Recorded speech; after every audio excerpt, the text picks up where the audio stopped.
विरामं रणरङ्गधीरं राजीवनेत्रं रघुवंशनाथं कारुण्यरूपं करुणाकरन्तं श्रीरामचन्द्रं शरणं प्रपदे।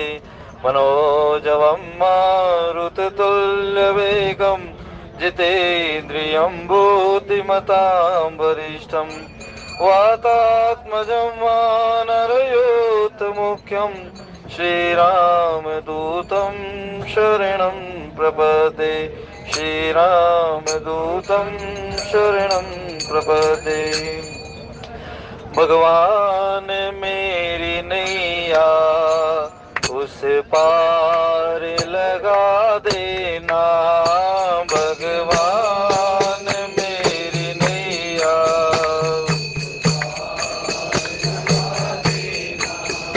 अब तक तो निभाई है, आगे भी निभा देना। अब तक तो निभाई देना।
राम राम हरे हरे, हरे कृष्ण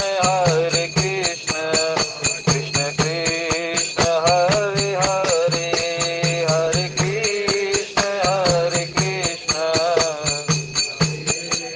हरे हरे। श्री गुरु चरण सरोज रज, निज मन मुकुर सुधार, वर्णौ रघुवर विमल यश, जो दायक फल चार। सियावर राम जय जय राम। मेरे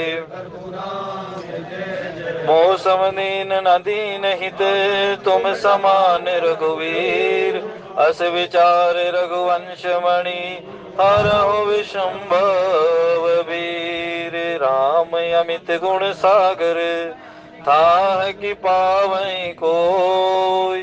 संतन सन जस किछु सुनऊ, तुम ही सुनावऊ सोई। सियावर राम जय जय राम। मेरे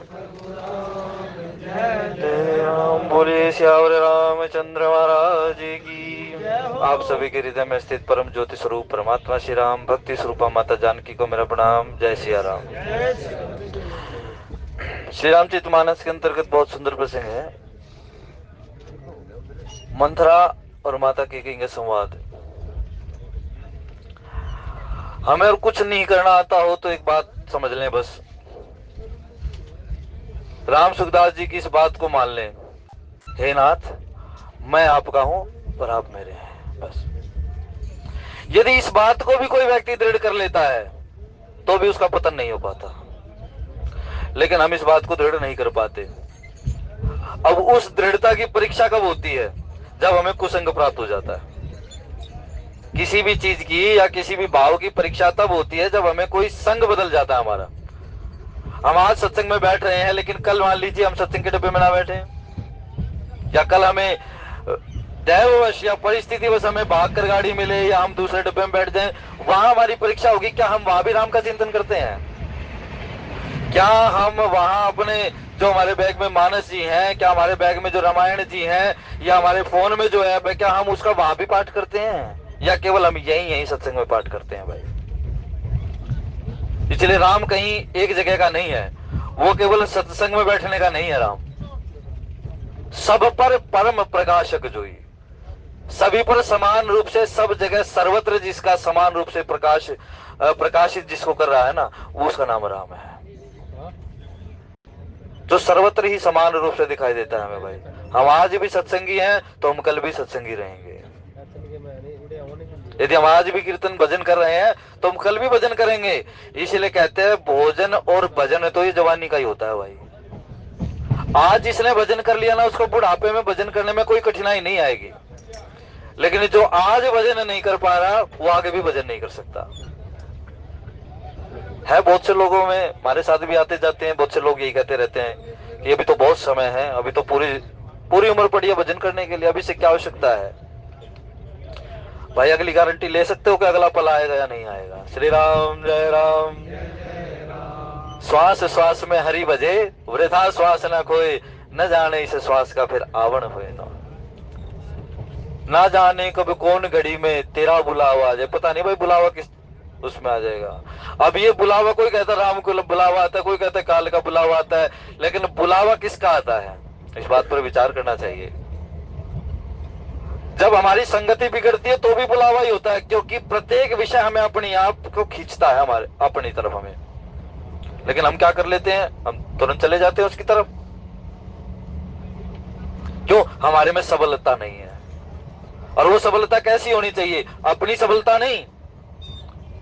सुग्रीव की अपनी सबलता थी तो बाली के साथ जाकर लड़ा, लेकिन बार बार हारा, बार बार पराजय हुई। लेकिन जब राम जी ने कह दिया अब चिंता करने की आवश्यकता नहीं, सब विधि घटब काज में तोरे, तेरे सारे कामों को मैं देखूंगा। भाई, योग क्षेम वहां में हूं, केवल तू ये भावना कर कि राम मेरे साथ है, राम का बल मेरे साथ। और राम जी कहते भी हैं विभीषण को ये बात कि विभीषण तुम्हारे पास अपना बल नहीं है, यदि कोई मेरा जन है, यदि कोई हरिजन है, यदि कोई भगवान का भगत है, यदि कोई भगवान का भजन करने वाला है, तो उस व्यक्ति का अपना बल तो कुछ होता ही नहीं है। बोले महाराज फिर यदि जीव का बल नहीं होता हो, तभी तो सुग्रीव ये बात कह पाया, अतिशय प्रबल देवतो माया। जब तक हम अपना बल मानते रहते ना, अपना बल मानते रहते, तब तक हम माया के साथ लड़ते रहते हैं। ये संसार में बड़ी विडंबना है कि हम माया के साथ लड़ते रहते हैं। लेकिन आखिर में सुग्रीव को समझ में आ गया, महाराज अब तो मैं आपका हूं केवल, और जब आपका हूं तो अब मैं जान पाया हूं कि माया तुम्हारी बहुत दुस्तर है। क्योंकि जब तक हम किसी के साथ लड़ाई करते हैं ना, तब तक हम अपने आप को सब कुछ मानते हैं कि जीत लूंगा उसको, उसमें क्या बल है, उसमें कुछ भी बल नहीं है। और माया उसी का फायदा उठाती है, क्योंकि माया से कोई जीत पाया है क्या? लेकिन गोस्वामी जी कहते हैं वो भज ही मायापति भगवान। माया उसी की चेरी हो जाती है जो मायापति का भजन करता है। श्री राम जय जय राम। लेकिन जो भाई माया के साथ ही लड़ता रहेगा, अब एक बात समझिए, गांव में जोड़ है और उससे आगे कहीं सरोवर भी है, और भी सरोवर है ना, और भी तालाब है, और फिर नदियां है, फिर समुद्र है, ये चार हो गई। लेकिन कोई जोड़ में उतर जाए और वहीं पर हाथ पैर मारता रहे, क्या वो सरोवर के जल का आनंद ले सकता है? कोई सरोवर में ही उतर कर मान ले कि भाई तीसरी इतना ही जल है, तो क्या वो नदी के बहाव का आनंद ले सकता है? और कभी कोई ये सोच ले कि भाई नदी में बहता चला जा रहा हूं, तो वो नदी नदी में ही रहेगा, वो समुद्र का आनंद नहीं ले सकता। इसीलिए हमारी दृष्टि जैसी है, उस दृष्टि को और उन्नत बनाने का प्रयास करना चाहिए। तो सुग्रीव कह देता, महाराज अब मैं जान पाया हूं जब तुम्हारी शरण में आओ कि तुम्हारी माया तो बहुत प्रबल है। कब परीक्षा करी? जब आपका बल देख लिया। श्री राम जय राम। जब आपका बल देखा तो आपकी माया का बल भी मुझे पता लग गया कि माया का तो बल कुछ है ही नहीं। किसी ने हनुमान जी से पूछा, महाराज एक बात बताओ, तुम्हें तो अतुलित बल का दाम कहते हैं, इसका मतलब तो तुम्हारे अंदर बहुत बल होगा। राम जी बोले हाँ, हनुमान जी बोले बहुत बल है मेरे पास। लेकिन महाराज इस बल का क्या प्रभाव है? बोले ये बल है तो मेरे पास, कहने को तो मेरा ही आता है, लेकिन वास्तव में है किसका? बोले तुमने कहा अतुलित बल धामम, तुम अतुलित बलशाली तो हो, लेकिन उस बल के धाम हो, तब उसके बलशाली हो। यानी धाम है, जब तुम घर बने हो तभी तो तुम्हारे अंदर वो बल आया है ना। बोले तो वो धाम किसका है भाई?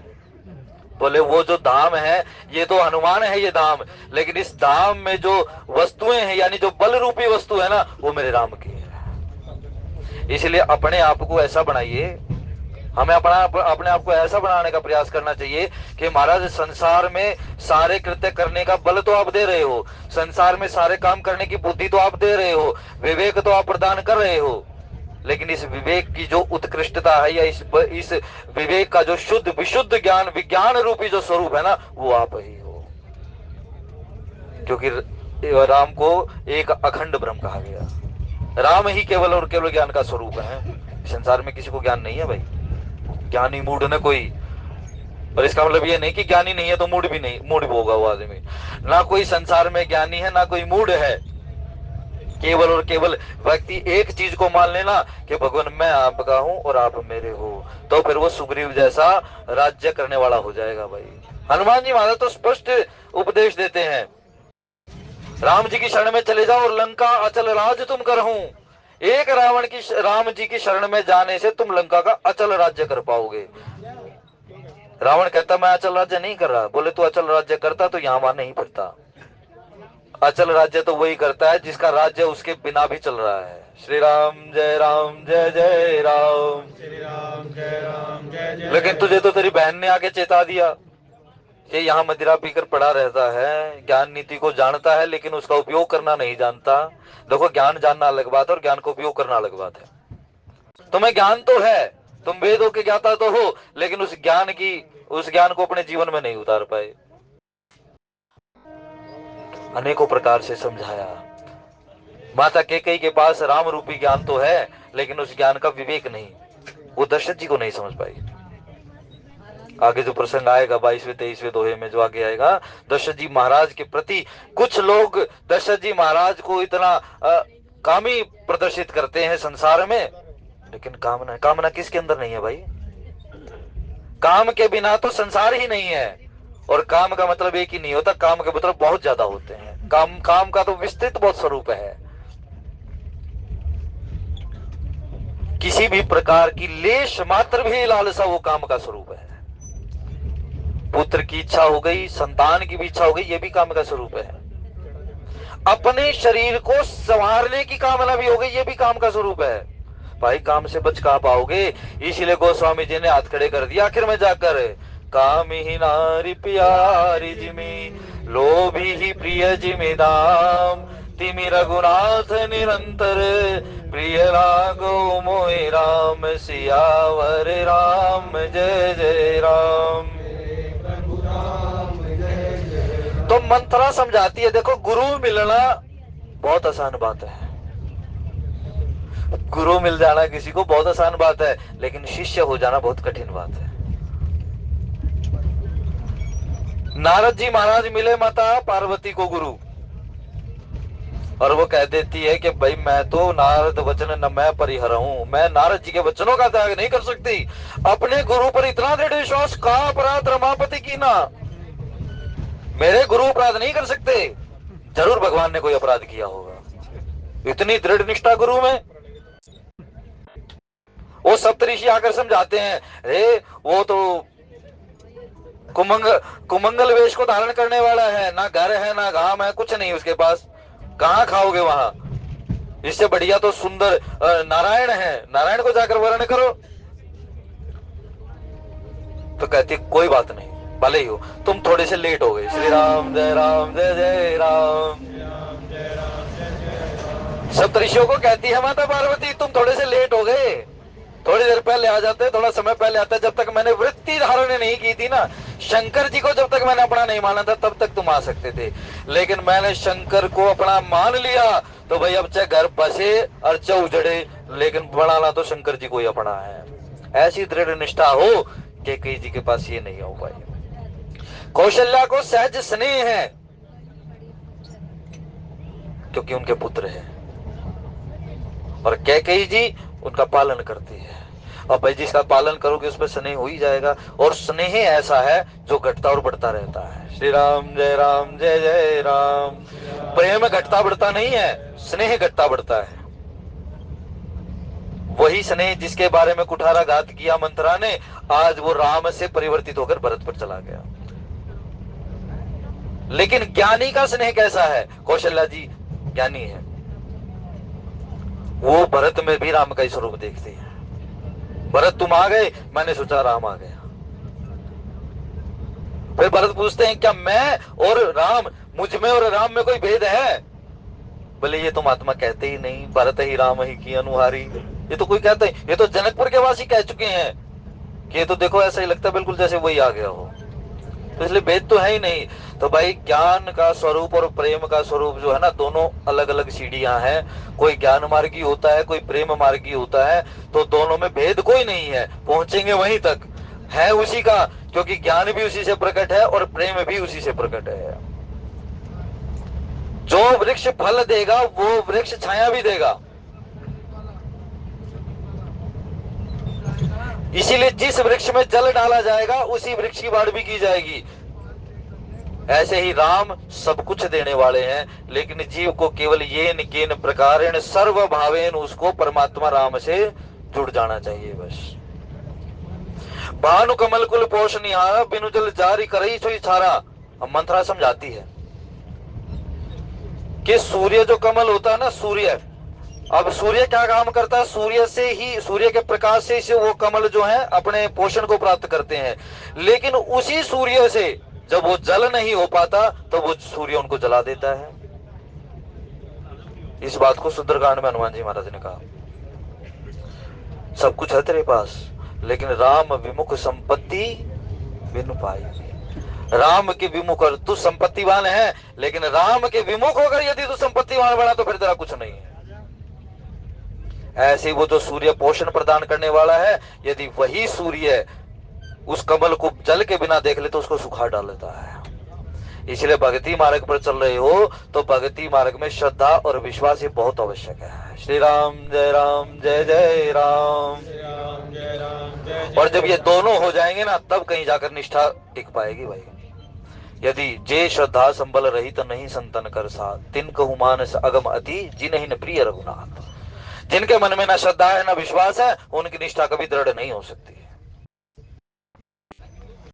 तो मंत्रा समझाती है, वही सूर्य जो कमलों को जल के साथ रहने पर पोषण प्रदान करता है, लेकिन यदि जल सूख जाए तो वो उन कमलों को भी सुखा देता है। ऐसे ही जो तुम्हारी सौत, जो कौशल्या रानी है ना, तुम्हारे साथ रहती है, अभी तक इसलिए रहती है उसका पुत्र राजा नहीं बना है, क्योंकि अभी तक तुम्हारे पति के पास राज्य है। ये जो पति है ना, ये पति ही वो कमल का जल स्वरूप है जो तुम्हें बचाए हुए है। जैसे ही ये जो शक्ति है ये स्थानांतरित हो गई राम में, ऐसे ही कौशल्या रूपी जो सूर्य है वो तुम्हें सुखा डालेगा, क्योंकि दशरथ जी का तो पता ही नहीं लगेगा। क्योंकि जो राजा हो जाएगा, जैसे कंस ने अपने पिता को बंदी बना लिया, कितने कितने राजाओं ने अपने पिता को राज्य हथियाने के बाद जेल में डाल दिया, ऐसे ही तुम्हारे जो कौशल्या रानी है ना, वो ऐसा सूर्य उठकर आएगी कि तुम्हें जला देगी। महाराज बार बार समझाती है, तुम ही न सोच सुहाग बल निज बस जानहु राव, मन मलिन मुह मीठ नृप राउर सरल सुभाव, सियावर राम जय जय राम मेरे प्रभु। तुम ही न सोच सुहाग बल, तुम्हें कोई सोच नहीं है, तुम्हें कोई चिंता ही नहीं दिखती मुझे तो, तुम तो बिल्कुल निश्चिंत होकर दिखती हो कि निश्चिंत होकर अपना जीवन बिता रही हो, लेकिन तुम्हें थोड़ी सी सोच करनी चाहिए। बोले क्यों? सुहाग बल, तुम अपने पति के बल पर निश्चिंत हो। देखिए, जिस जिस चीज का वर्णन करेगी ना मंत्रा, उस इस चीज को काटने की कुठारी भी देगी। दशरथ जी महाराज का वर्णन किया कि तुम अपने पति पर, तुम अपने सुहाग पर बड़ी उछलती हो ना, लेकिन आखिर में इसी के लिए पहले यही कड़ी छुटवाएगी, पहले दशरथ जी का ही भाव छुटवा देगी, क्योंकि दशरथ जी महाराज पहले ही सबसे प्रथम जो है दशरथ जी महाराज पर ही आघात होगा इसका। अब ये 7.5 जो इस वर्णन किया गया ना, इसमें कई बार कह देते हैं कि भाई, कुछ लोगों का प्रश्न होता है ना, कुछ लोगों की चिंता होती है कि भाई किसी के कर्म जो है वो हमारे पर कितना प्रभाव डालते हैं। घर पर यदि कोई विपत्ति आने वाली होती है ना, तो सबसे पहले किस पर प्रभाव डालती है? वो सबसे ज्यादा किस पर प्रभाव डालती है? यदि घर के आंगन में तुलसी है तो सबसे पहले उस विपत्ति का जो फल है वो तुलसी को भोगना पड़ता है सबसे प्रथम।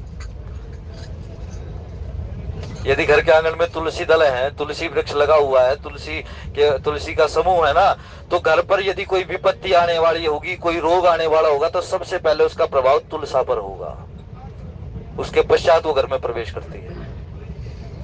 ऐसे यदि परिवारजनों पर कोई विपत्ति आने वाली होती है तो सबसे पहले घर के मुखिया पर उसका प्रभाव पड़ता है। इसलिए गोस्वामी जी ने बड़ी सूक्ष्म रूप में एक बात कह दी, मुखिया मुखसो चाहिए, खान पान कहू एक, पालई पोषी सकल अंग, तुलसी सहित विवेक। तो घर के मुखिया को इतना सबल होना चाहिए कि अन्य लोगों का रक्षण होता रहे।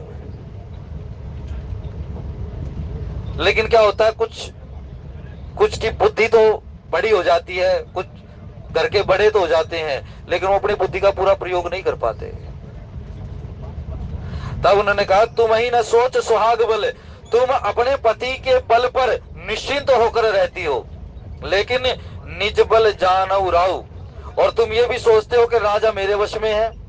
यही तो विचार करती हो ना, क्योंकि पूरी प्रजा भी जानती है कि यदि दशरथ जी महाराज मिलेंगे तो कैकेयी के भवन में मिलेंगे। तुम यही विचार करती हो। पूरा निवास जानता है कि दशरथ जी महाराज की प्रीति कैकेयी पर बहुत ज्यादा है, और तुम इसी झूठी प्रीति को ये मान बैठी हो कि ये तुम्हारे लिए सच्ची प्रीति है। इस बात को गोस्वामी जी ने ऐसे समझाया, नीति प्रीति स्वार्थ परमार्थ, कौन राम बिन जान जथारथ। इस संसार में नीति के ज्ञाता, प्रीति के ज्ञाता, प्रीति का पालन करने वाले, स्वार्थ को जानने वाले और परमार्थ की सिद्धि करने वाले केवल और केवल परमात्मा राम है, दूसरा कोई नहीं जानता इसको। कोई भगवान से, कौन हमारे से सच्चा प्रेम करता है, कौन झूठा प्रेम करता है, हम नहीं परीक्षण कर पाते भाई, क्योंकि आज वो प्रेम बहुत ज्यादा दिखता है लेकिन कल नहीं है। आज कुछ प्रेम है ही नहीं, लेकिन कल वो बहुत ज्यादा प्रेम है, तो हमें पता ही नहीं लगता। हमारी बुद्धि बोराई फिरती है, भाई कल तक तो ये ऐसा था और आज ये ऐसा है। हम व्यवहार नहीं कर पाते उसके अनुरूप, लेकिन राम सभी के साथ अनुकूल व्यवहार करते हैं। जो जथा जोग मिले सब ही कृपाला। इसका मतलब ये नहीं कि छोटे से छोटा होकर मिले, बड़े से बड़ा होकर मिले। ये भाव तो दर्शनीय रूप से है, लेकिन उसके अंदर जिस जाकी रही भावना जैसी, जिन देखी प्रभु मूरत तैसी। इसलिए उन्होंने कहा तुम तो राजा को ये सोचते हो तुम्हारे वश में है, तुमसे अधिक प्रेम करते हैं, और तुम ऐसा ही झूठा प्रेम जो है, उस झूठे प्रेम के आधार पर तुम निश्चिंत हो ही फिरती हो। मन मलिन मुंह मीठ नृप। उनका मन बहुत मैला है। कुछ लोग देखे होंगे ना, बहुत मीठा मीठा बोलते हैं मुंह पर, लेकिन अंदर बहुत कुछ छुपाए रखते हैं। तो राजा दशरथ तो ऐसे हैं। मंथरा कह रही है तुम्हें लगता है तुमसे बहुत ज्यादा प्रेम करते हैं, लेकिन ये प्रेम मात्र इसलिए है कि तुमसे तो प्रेम दिखाते रहे, लेकिन जो राज का समाज जो है, राज्य का अधिकार जो है, राज्य की जो उत्कृष्टता है, उनमें जो सम्मान का भाव है, वो कौशल्या को मिलता रहे। क्या तुम्हें कौशल्या जैसा स्वभाव मिला? क्या तुम्हें कौशल्या जैसा सम्मान मिला? क्या तुम्हें कौशल्या जैसी पदवी मिली? वो महारानी है, तुम रानी हो। इतने इतने छोटे छोटे छिद्र ढूंढता है कोई व्यक्ति कैसे से। और मंत्रा कहती थी तुम्हारा कोई भाव नहीं है, वो मीठे मीठे बस मुंह मुंह पर हैं, तुम्हें प्रेम प्रेम की बातें करते रहते हैं, लेकिन वास्तव में जो उनका हृदय है वो कौशल्या के साथ जुड़ा हुआ है। राहुल सरल स्वभाव। और ये मात्र इसका एक मुख्य कारण यह है कि तुम्हारा हृदय बहुत सरल है। कुछ लोग कह नहीं देते कि भाई वो तो बड़ा चतुर है, लेकिन तुम तो बड़े सरल हो। अब देखो कुछ बातें होती है, जब संसार में किसी के साथ कोई विपत्ति आती है, कोई घर में कोई विपत्ति होती है, तो दो ही जगह लोग जाते हैं। या तो आसपास के मंदिरों में जो पंडित जी बैठे हुए हैं तो उनके पास जाएंगे, भाई हमारा पतरा देख दो, या फिर जो तांत्रिक है, जो शाणे हैं, उनके पास जाते हैं लोग कि भाई हमने काम करना है। तो क्या करते हैं वो जो पंडित जी होंगे, वो तो आपको बताएंगे कि आपके साथ ये घटना घट रही है, आपको ये छोटा छोटा उपाय करना चाहिए। लेकिन वो जो शाणा आदमी होगा ना, वो आपको किस बात से फंसाता है? वो आपको इस बात से फंसाता है कि हाँ तेरे ही घर में कोई ऐसा आदमी है जिसने ये किया है और ऐसे हो रखा है, लेकिन तेरा तो स्वभाव बहुत ज्यादा सरल है, तू तो किसी का भला, तू तो किसी का बुरा सोच ही नहीं सकती, तू तो बहुत सरल है, तेरे जैसा तो तुम्हारे घर में कोई है ही नहीं। मतलब वो इस प्रकार से रचपच के बातें बताती है। ऐसे ही मंथरा ने उसको समझाया, क्या कही मातों को कि तेरा पूरा भरा पूरा परिवार है, ये घर है, भरा पूरा राजनिवास है, लेकिन इस राजनिवास में एकमात्र तू ही ऐसी है जो दूसरे का कल्याण सोचती है। अब इससे कैसे बताया? भरत जी महाराज तो 12 साल ननिहाल में है, राम ही तो यहाँ है, लक्ष्मण यहाँ है, 2 पुत्र वहां है, 2 पुत्रियां हैं, और वही दोनों पुत्र वहां है जिसके लिए सारी बातें कही जा रही है। तो कहती है सारे काम है कौशल्या तेरे पुत्रों पे इतना भाव तब दे पाती जब वो पुत्र यहाँ होते, लेकिन अब क्या है, अब तू खुद देख। मन कई माता को जान लेना चाहिए, किसी भी व्यक्ति को जान लेना चाहिए, जब पुत्र यहाँ पर नहीं है तो उनके साथ व्यवहार कैसा किया जाएगा। जो संतान यही होगी उसी के साथ तो वैसा व्यवहार किया जाएगा ना। लेकिन कह रही है देख तू कौशल्या के पुत्रों पर ज्यादा प्रेम दिखा रही है। अब भाई सामने है तो प्रेम भी दिखाया जाएगा, संतान तो सारी एक ही है। और माता वो भी कहती है कि भी सारी संतानों सारी माताओं पर राम जी का शुद्ध विशुद्ध और समान रूप से प्रेम है। लेकिन अब फिर उसी बात को, उसी गांठ को खोलती है मंत्रा के कई के जो कौशल्या है ना, वो तेरे पुत्रों पे इतना प्रेम नहीं करती। यदि तेरे पुत्रों पे इतना प्रेम करती तो यहाँ रहकर उसको उनको प्रेम दिखाती, लेकिन तू उन पे ज्यादा प्रेम दिखा रही है। तू अपने पुत्रों की तो सोचती ही नहीं है, भरत जी महाराज की तो सोचती ही नहीं। तुझे पता ही नहीं कि भरत जी महाराज के साथ क्या हो रहा है, क्या नहीं हो रहा है, उसके लिए क्या रचा जा रहा है, कुछ नहीं। इस प्रकार से भेद उत्पन्न किया जाता है। भाई श्री राम जय राम जय जय राम, श्री राम जय राम जय जय राम। शास्त्र एक बात कहते हैं, यदि किसी घर में 4 भाई हैं और 4 भाइयों का विवाह हो चुका है, और उनमें से यदि एक भाई को संतान है, पुत्र है, आजकल क्या स्थिति है कि भाई ये मेरे भाई का लड़का है, ये मेरे भाई की लड़की है, ऐसी बात कही जाती है ना। लेकिन शास्त्र इस बात को कहती है यदि चारों भाइयों में एक भी भाई को यदि पुत्र संतान है, यदि कोई भी संतान है, तो उस एक संतान से वो जो अन्य 3 रानियां भी हैं, अन्य 3 पत्नियां भी हैं, वो भी पुत्रवती हैं। आज यही चीज है कि आज दूसरे अपने भाई के पुत्र को भी अपना पुत्र नहीं मानते हैं, केवल स्वार्थरत कि बस मेरा पुत्र है, सब कुछ इसी के लिए जोड़ लूं। लेकिन मानस ये नहीं सिखाती। मानस इस बात को इंगित करती है कि जो कुटिल व्यक्ति होगा, जो भेद डालने वाला व्यक्ति होगा, जो भेद दृष्टि रखने वाला व्यक्ति होगा, भेद बुद्धि वाला व्यक्ति होगा, वो ऐसे भेद उत्पन्न करता है। फूट डालो, फूट डालने की नीति है ये। इसलिए भाई, यदि आपके भाई की भी संतान है, लड़का है लड़की है, उससे कोई मतलब नहीं, तो उसको अपनी ही संतानवत उसको प्रेम करना चाहिए। श्री राम जय राम, जय जय राम, श्री राम जय राम, जय जय। कोई भेद नहीं है। क्या एक माता पिता अपनी संतानों में भेद करते हैं? तो फिर हम क्यों करें भाई भेद? जब हमारे शास्त्र, हमारी मर्यादाएं, हमारी परंपराएं ये कहती है कि बड़ा भाई भी पिता के समान ही होता है, तो उस भाई के पुत्र को अपनी संतान क्यों नहीं मानते हो? अब मंत्रा यही बात कहती है कि कौशल्या तेरी संतान को संतान नहीं मानती, लेकिन तू तो उसकी संतान को संतान मानती है। तू तो उस पर बहुत ज्यादा प्रेम कर रही है, लेकिन तुझे कुछ सोच अपनी संतान के लिए भी होनी चाहिए, उसके लिए भी तो कुछ जोड़। तो बहुत ज्यादा, कौशल्या तो इतनी ज्यादा पराक्रमी है ही नहीं। कौशल्या ने किस युद्ध में दशरथ जी महाराज का साथ दिया है? ऐसी ऐसी बातें महात्माओं के चिंतन है। कहते हैं कि यदि कौशल्या पराक्रमी होती तो ये जो 2 वरदान तेरे को लेने के लिए कहीं, क्या 2 वरदान वो नहीं मांग सकती थी? और वो तो तेरे से पहले आई हुई है।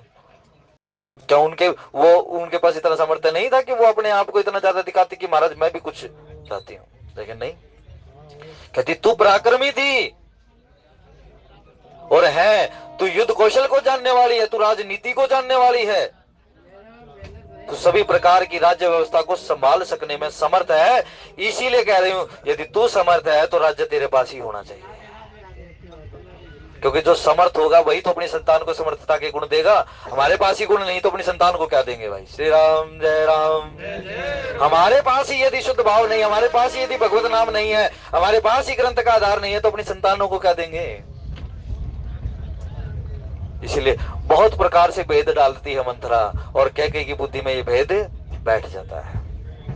तो राजा को तू बड़ा अपना सुहृद मानती है, अपना हितैषी मानती है, अपना प्रेमी मानती है और अपना हितकारी मानती है, लेकिन वो है नहीं, वो केवल मुंह पर मीठा बोलने वाले हैं, अंदर से तो उनका मन बहुत मलिन है।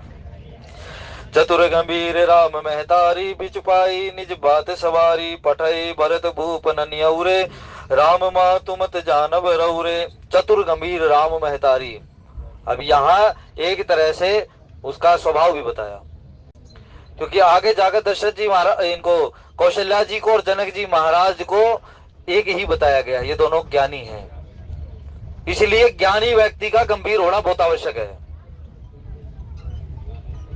जो ज्ञान मार्गी होंगे ना, वो व्यक्ति गंभीर मिलेंगे, लेकिन जो भक्ति मार्गी होंगे ना, जो प्रेम मार्गी होंगे, उनमें गंभीरता देखने को नहीं मिलती, उनमें दृश्य नहीं, ये दृष्टि इसमें दिखता ही नहीं उनमें गंभीरता। इसलिए जो ज्ञानी व्यक्ति है वो अत्यंत गंभीर होते हैं। तो कहते देख, वो ज्ञान को धारण करती है, इसीलिए वो बहुत ज्यादा गंभीर है, अंदर ही अंदर पता नहीं क्या क्या विचार करती रहती है। लेकिन ज्ञान का विचार क्या होता है? ज्ञान का विचार होता है तत्व विचार। यदि ज्ञान में कोई विचार हो सकता तो तत्व का ही विचार हो सकता, दूसरी अन्य किसी चीज का विचार नहीं हो सकता। इसलिए ज्ञान का जो आधार है वो तत्व है। जो तत्ववेता है, जो तत्वदर्शी है, या जो तत्व जिज्ञासु है, उन्हीं को ज्ञानी कहना चाहिए भाई। लेकिन आज सभी के साथ ज्ञानी लगा दिया जाता है, सभी, जैसे कार्डों में लिख दिया जाता है ना, फला फला का नाम फला श्रीमान जी, सभी श्रीमान है आज, भले ही उसमें श्री हो या ना हो कोई मतलब नहीं, लेकिन सब श्रीमान है। इसलिए आज ठोक के भाग्यानी बिक रहे हैं भाई। श्री राम जय राम, जय जय राम। वो कहती है कौशल्या ऐसी है जो अत्यंत गंभीर है, और जब अत्यंत गंभीर व्यक्ति होता है वो अंदर ही अंदर कुछ ना कुछ सोच विचार करता रहता है, और जब वो सोच विचार करेगी तो सोच तू तो बड़े प्रेम में है, इसलिए प्रेम को तो कुछ है नहीं, गंभीरता तो है नहीं, वो सोच विचार है ही नहीं उसके पास। और जब उसके अंदर सोच विचार नहीं है तो वो क्या देखेगा, किसमें दोष देखेगा भाई? प्रेमी व्यक्ति, प्रेम का दर्शन करने वाला व्यक्ति किसी में दोष नहीं देखता, हाँ ज्ञानी दोष देख लेता है। क्या भी तुझे और सुधरने की आवश्यकता है? थोड़ा सा और सुधर, अभी तुझे और कुछ करने की आवश्यकता है, अभी तेरा काम पूरा नहीं हुआ, अभी तेरा रास्ता थोड़ा है। ये ज्ञानी के विचार है, लेकिन प्रेमी के विचार नहीं है। प्रेमी तो केवल एक ही बात मानता है, मुरली वाले मोहना पलक जाप तो हिले, ना मैं देखूं और को ना तो है देखन दे, सियावर राम जय जय राम। ना मैं देखूं और को ना तो है देखन दो, मैं किसी को नहीं देखूं और तुम भी मुझे देखते रहो बस। ये प्रेमी का विचार है। लेकिन ज्ञानी का विचार क्या? ज्ञानी तत्व का विचार करता है। ज्ञानी के हृदय में चिंता रहती है संसार की, परोपकार की, तत्व की सिद्धि कैसे हो, उसको भाव की सिद्धि कैसे हो। ज्ञानी के अनेक चिंताएं हैं। इसीलिए भगवान ने कहा मेरे जो ज्ञानी भगत है ना भाई, वो मुझे प्रिय है, लेकिन उनसे अधिक प्रिय कौन है? जो भाव प्रेमी है। इसलिए भगवान, ज्ञान से ही चलोगे लेकिन भाव ऐसे नहीं प्रकट। पहले ज्ञान की ही सीढ़ी, उसके पश्चात भाव प्रकट होगा। जब तत्व विचार होगा, जब भगवत विचार होगा, जब कोई भागवत विचार होगा, जब कहीं जाकर वो तत्व प्रकट होगा। इसलिए तत्व के विचार से प्रेम की कामना होनी चाहिए, तब कहीं जाकर राम को अपने जीवन में उतार पाएंगे। तो वो तो बहुत गंभीर है, बहुत ज्यादा सोच विचार करती रहती है, पता नहीं अंदर अंदर कितनी योजनाएं बनाती है, लेकिन बीच पाई निज बात संवारी। ये जो समय रहा ना कि जब तक राजा तेरे पास आएंगे और तुझे बताएंगे या तुझे सूचना मिलेगी, इसी बीच में पाकर तू तो यहाँ अपने महल में है, लेकिन अभी दशरथ जी महाराज वहां है, तो उनके साथ बैठकर सारी मंत्रणा कर ली और उन्होंने वो राम को राज्याभिषेक दिलवाने की बातें दशरथ जी महाराज से मनवा ली है। यानी बीच पाई समय पाकर उन्होंने जो है ना अपना बचाव करते हुए दशरथ जी महाराज को बहकाकर राम को राज्याभिषेक करने के लिए मना लिया है। ऐसी बातें उन्होंने बताई। पठे भरत भूप ननियोरे, और उन्हीं की बातों को मानकर राजा दशरथ ने जो है तुम्हारे पुत्र भरत को जो ननिहाल भेज दिया। क्या जरूरत थी उनको भेजने की भाई?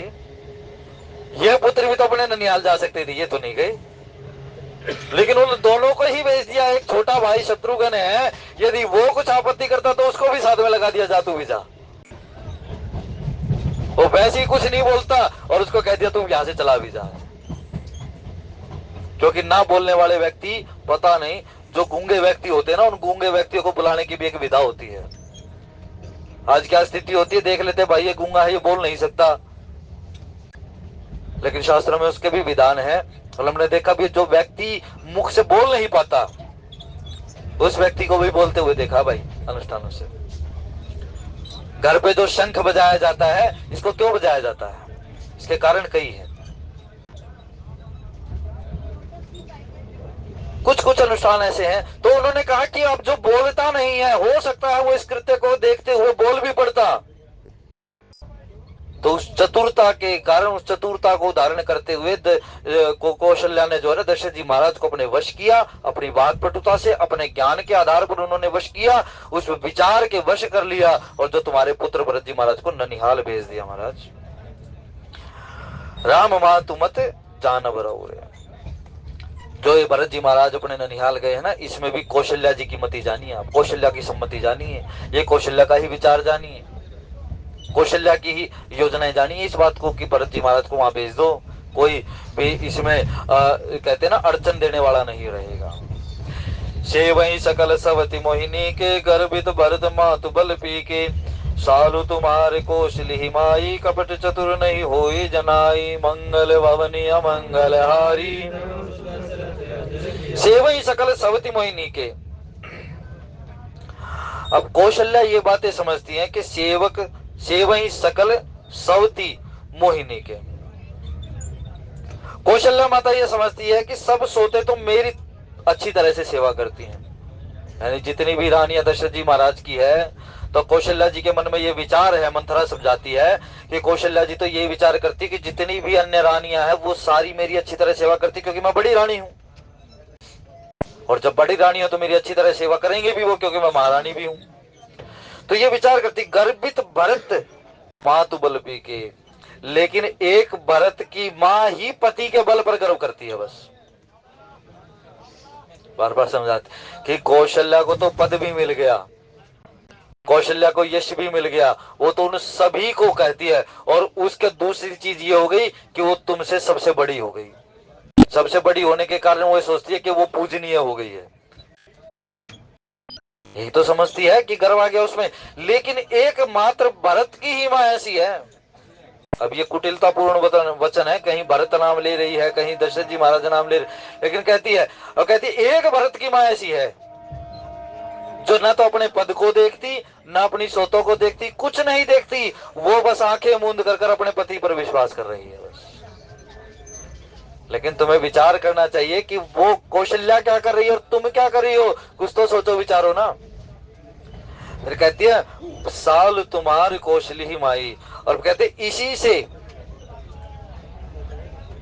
सालू तुम्हार, सालू का मतलब होता है, साल का मतलब कि जो रिसाई होती है, या मतलब जो किसी के प्रति द्वेष हो जाता है ना, खटकना किसी का, कि तुम खटक रही। साल तुम्हार कौशली ही माई, तो तुम जो हो उस कौशल्या को बहुत ज्यादा खटक रही हो, पता नहीं कितने समय से खटक रही हो तुम।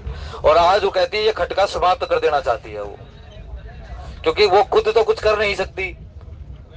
खुद तो उसे तुम पर प्रीति दिखानी है, तुम पर अपना बड़प्पन दिखाना है, लेकिन आखिर में क्या करती है वो यही दिखाएगी कि भाई मैं कुछ ना करूं, लेकिन पर्दे के पीछे से राज आज्ञा के द्वारा इसको पलित कर दिया जाए। ऐसा विचार वो करती है, ऐसी इतनी बातों से समझाती है वो उसको।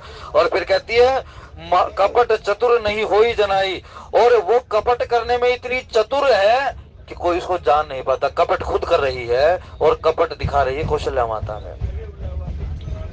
इसलिए हमारा कपट जो स्वभाव है ना, कि कई बार हम क्या करते हैं, हम कुछ सोच विचारते हैं, लेकिन वो कपट रूप से हम उसको बरगलाने का काम करते हैं दूसरों को। हम अच्छी तरह जानते हैं कि ऐसा नहीं हो सकता, लेकिन हम बरगलाने का काम, यानी मतलब हमारे अंदर जो शुद्ध भाव है, जो हमने धारण कर लिया, हम दूसरों को वो अच्छा रास्ता नहीं दिखा रहे, हम दूसरों को वो भाव नहीं दिखा रहे। कपट का मतलब यही होता है कि अंदर कुछ है और बाहर कुछ है।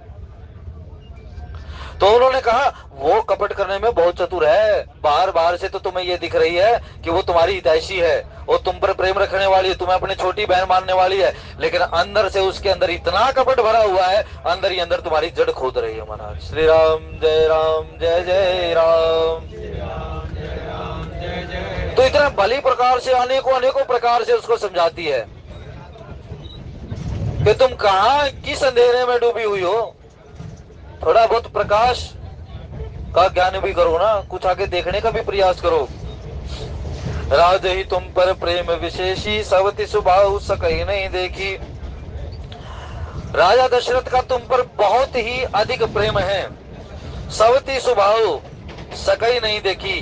इसीलिए कौशल्या ये विचार करती है कि कैकेयी पर बहुत ज्यादा प्रेम है, तो वो एक अपनी सोच पर अपने पति का प्रेम बढ़ता हुआ देखकर उसको शांति नहीं मिलती। आगे आगे दो दोहे के बाद सोतों का वर्णन करेगी। अभी तो केवल एक बीज बो रही है, लेकिन आगे जाके वो सोतों का प्रति जो विद्वेष का जो वृक्ष है ना, उसको ये प्रकट कर देगी, उस वृक्ष को और भी बड़ा कर देगी। अभी तक तो एक चीज संकेत दे दिया कि भाई सोत ऐसा भी कर सकती है, लेकिन आगे क्या कहेगी, वास्तव में ये सोत ऐसा करेगी। तो उन्होंने कहा कि राजा तुम पर बहुत ज्यादा विशेष प्रेम करते हैं, इसीलिए कौशल्या सोचती है कि मेरी सोच पर उनका बहुत ज्यादा प्रेम है, इसीलिए मैं उसको खटके को मिटा ही दूं।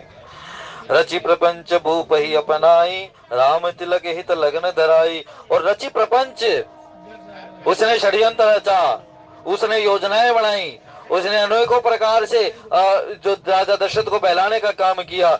भूप ही अपनाई, और राजा को अपने वश में कर लिया। अनेकों प्रकार की योजनाएं बनाकर, अनेकों प्रकार का प्रपंच रचकर, अनेकों प्रकार का षड्यंत्र रचकर जो है उन्होंने राजा दशरथ को अपने वश में कर लिया है। राम तिलक हित लगन धराई, और जब राजा दशरथ उनके वश में हो गए, तो उस वश का फल क्या हुआ कि राजा ने कौशल्या की बात मानते हुए राम के राज्याभिषेक का समय निर्धारित कर दिया है। यह कुल उचित राम कहूटी का, सब ही सुहाई मोहि सुटिनी का। और राम को तिलक हो, ये रघुकुल की रीति है, और ये रघुकुल के लिए उचित भी है, क्योंकि बड़ा भाई ही आगे जाकर राजा होता है। और ये बात सभी को सुहाती भी है, सब ही सुहाई मोहि सुठिनी का। और मुझे तो बहुत ही अच्छी लगती है, परंतु मुझे तो आगे देखो, वही भड़का भी रही है कि अभिषेक ना हो, लेकिन आखिर में क्या कहती है, रघुकुल की रीति है, रघुकुल के लिए यही उचित है कि राम राजा हो, लेकिन मुझे आगे की बात खटक रही है, मुझे आगे की चिंता हो रही है। आगे देखने वाली होती तो महाराज क्या स्थिति नहीं होती, लेकिन मुझे आगे की बात ऐसी दिख रही है कि तुम्हारे लिए ये अच्छा नहीं होगा, राम तो राजा बन जाएंगे। क्यों? आगली बात समझी डर मोही, देव देव फिरी सो फल एहू, कि देवता जो होगा ना, उलट कर इसी का फल कभी कौशल्या को ना दे दें। यानी तुम पुत्र मानती हो राम को, तुम्हारा सहज स्नेह है, तुम पर उनका प्रेम है, लेकिन आगे जाकर कभी ये ना है कि राज हो गया ना तो आगे कौशल्या ये ना कहते कि तुम्हारी माता तो मैं हूं और तुम इसको ज्यादा प्रेम दे रहे हो। क्योंकि एक राजा के मन में बुद्धि उत्पन्न करना बहुत कठिन काम नहीं है, ऐसी कुटिल बुद्धि उत्पन्न करना एक राजा के मन में। यदि वो राजा नीति पर चलने वाला है तो बहुत कठिन काम है, लेकिन यदि राजा सहज प्रेम रखने वाला है तो कठिन काम नहीं है। तो मुझे तो आगे विचार है कभी कौशल्या अपने हित में ना ले ले, आगे जाकर राम को रचि पची कोटि के कुटिलपन कीने सी कपट प्रबोध कैसी कथा सत सौती के। छागला तो हो गई। श्री राम जय जय राम। तो आगे समझाया ये साढ़ सती, यानी मान लीजिए उसके सूक्ष्म भाव को हम देखे, अनेकों प्रकार से उसको समझाती है। और फिर गोस्वामी तुलसीदास जी यहाँ पर साढ़े साती कहते हैं। ये साढ़े साती से सिर से आरंभ होती है और शरीर से नीचे उतरती है, इसीलिए वो बुद्धि, जहाँ बुद्धि का निवास होता है वहां पर प्रहार कर रही है। और ये साढ़े साती कितने समय तक रहेगी भाई इस पे, और फिर कह देती है जब समय आता है ना तो मित्र भी शत्रु हो जाते हैं, लेकिन जब राम की कृपा होती है तो शत्रु भी मित्र होता है। गरल सुधा रिपु करही मिताई, जब राम की कृपा हो जाती है भाई, ये दो दोहे इकट्ठे हो गए हैं। अब जैसा आगे संचालक महोदय जानेंगे वो वैसा विचार कर लेंगे, लेकिन बात इतनी सी है कि अपनी बुद्धि पर उस कुटिलता का प्रभाव ना होने दिया जाए। और अगली बात, क्योंकि अगला तो समय किसी ने देखा ही नहीं है, कुछ थोड़ा बहुत विचार करो, लेकिन भाई अगले पल का पता नहीं, लेकिन सामान 100 बरस का हम पता नहीं कहाँ तक की बातें सोचते विचारते रहते हैं। भगवान सब पर कृपा करें और सभी की बुद्धि में अपने प्रेम को प्रकाशित करते रहें, ऐसी भावना करते हुए आज की कथा के भाव भगवान शंकर, माँ पार्वती, हनुमान जी महाराज और सतगुरुदेव महाराज के चरणों में समर्पित करते हुए बोले सियावर रामचंद्र भगवान की।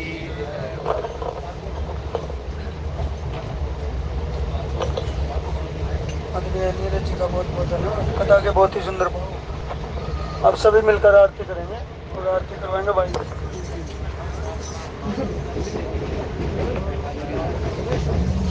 बोलिए।